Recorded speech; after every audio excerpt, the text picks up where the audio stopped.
दवाइयों को लेकर एनडीटीवी राजस्थान हर रोज़ आपको प्रमुखता से खबर दिखा रहा है क्योंकि ये मामला मासूमों से जुड़ा है। लेकिन दवा निर्माता कंपनियों के अधिकारी और हमारा हेल्थ डिपार्टमेंट अब जागा है। 2 साल से सभी अफसर सो रहे थे। इस दवाइयों को साल 2023 में दिल्ली से बंद के आदेश दिए गए थे। वो दवा आज भी और अभी भी बिक रही है पर्ची देके।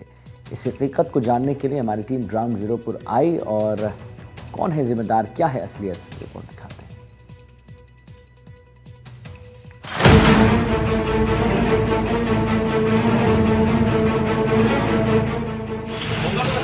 क्या प्रतिबंधित कफ सिरप अब भी बाजार में बिक रहा है? क्या प्रतिबंधित सॉल्ट वाली दवा आज भी मिल रही है? उस दवा की खोज में निकली एनडीटीवी की ग्राउंड टीम और कफ सिरप पर शुरू की सबसे बड़ी पड़ताल। कैमरे पर दिखी सिरप की सबसे बड़ी सच्चाई। मौत के सिरप पर एनडीटीवी का रियलिटी चेक। प्रदेश समेत पूरे देश में इन दिनों ड्रग कंट्रोलर और ड्रग कंट्रोलर की चर्चाएं हैं। इसकी वजह भी है क्योंकि अगर ये अपने काम को जिम्मेदारी से निभाते तो आज कफ सिरप से उन मासूमों की जान बच जाती जो दवा समझकर जहर ले रहे थे। केंद्र सरकार ने जिस कॉम्बिनेशन पर प्रतिबंध लगा रखा है, आज भी वो दवा धड़ल्ले से बिक रही है।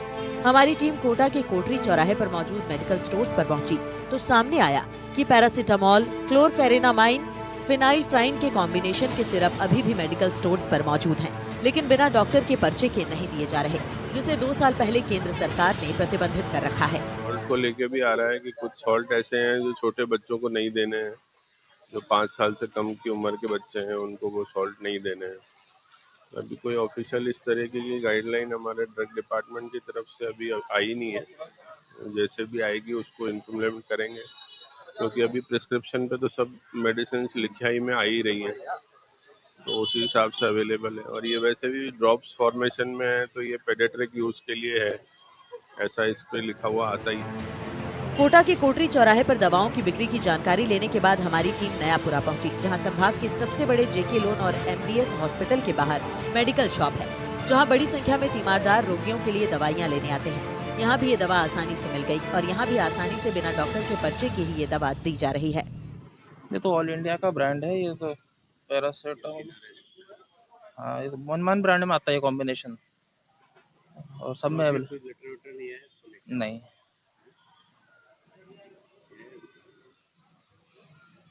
इससे पहले भी लिस्ट निकली थी, उसमें भी चालू है कॉम्बिनेशन, तो ये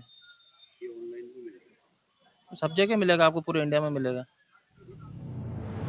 सुना आपने, मेडिकल शॉप के संचालक ने क्या कहा। इस कॉम्बिनेशन की दवा पूरे इंडिया में बिक रही है।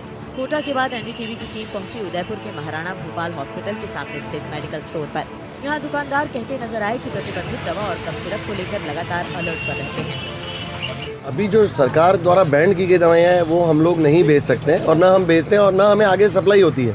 आगे से हमें सप्लाई नहीं होती तो हम बेच ही नहीं पाते हैं। पहली चीज़ तो ये, डॉक्टर्स ने पहले जो प्रिस्क्राइब करते थे बैन होने से पहले, तो बैन की न्यूज़ के बाद में डॉक्टर्स ने भी लिखना बंद कर दिया, तो अब नहीं मिलती हैं दवाइयाँ। जो अभी कुछ बच्चों की मौत हो गई थी, उसका बहुत बेहद अफसोस है। डेक्स्ट्रोमोर्फिन सिरप जो गवर्नमेंट सप्लाई में थी उसकी रेस्ट हुई, वो हमारे पास और भी अच्छे ब्रांड्स में आती है, पर इन दिनों हम लोगों ने बिल्कुल भी डॉक्टर के प्रिस्क्रिप्शन पे नहीं दे, डॉक्टर के प्रिस्क्रिप्शन में लिखने में ही नहीं आ रही। डॉक्टर्स ने लिखना अभी बंद कर दिया है, तो हम लोगों को सेल नहीं करते। एक तरफ एनडीटीवी ने रियलिटी चेक किया तो दूसरी तरफ राज्य सरकारें भी नकली कफ सिरप पर कड़ा एक्शन ले रही हैं। ड्रग डिपार्टमेंट ने एक्शन लेते हुए सबसे बड़ा कदम उठाया और सभी सीएनएफ को दवा उत्पादक कंपनियों से सर्टिफिकेट लेने को कहा।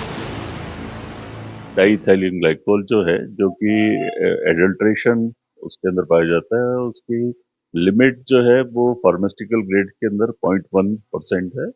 उससे विद इन लिमिट होगा तो कोई इशू नहीं है, लेकिन अगर लिमिट से ज्यादा होगा तो वह उसका साइड इफेक्ट किडनी फेलियर और ये रहता है। तो इसको ध्यान में रखते हुए सभी C&F और डिस्ट्रीब्यूटर्स को डायरेक्शंस दिए गए, जिससे किसी तरह की अनहोनी घटना नहीं हो।